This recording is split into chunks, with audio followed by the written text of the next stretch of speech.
আপনার চেহারা নূরের মতো উজ্জ্বল হয়ে যাবে শুধুমাত্র যদি একটি আমল আপনি করতে পারেন।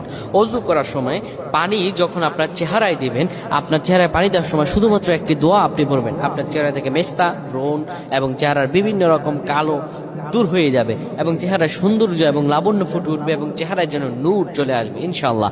অনেকে দেখা যায় সুন্দর কিন্তু দেখতে ভালো লাগে না, কিন্তু অনেকে কালো কিন্তু তারা দেখতেও ভালো লাগে।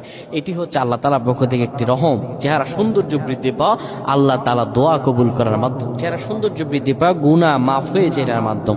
প্রিয় ভাইরা আমার, এটা অত্যন্ত গুরুত্বপূর্ণ আমল, সকলেই করবেন। যখন আপনি অজু করবেন, অজু করার সময় পানিটা যখন চেহারায় দিবেন, ওই পানির মধ্যে 3 বার করে ফু দিবেন। আল্লাহু নূরুস সামাওয়াতি ওয়াল আরদ আল্লাহুম্মা ইগফিরলি, আল্লাহু নূরুস সামাওয়াতি ওয়াল আরদ আল্লাহুম্মা ইগফিরলি। এই দোয়াটি 3 বার পরে সেই পানির মধ্যে ফু দিয়ে পানিটা চেহারার মধ্যে লাগাবেন। আমার আল্লাহ আপনার চেহারার মধ্যে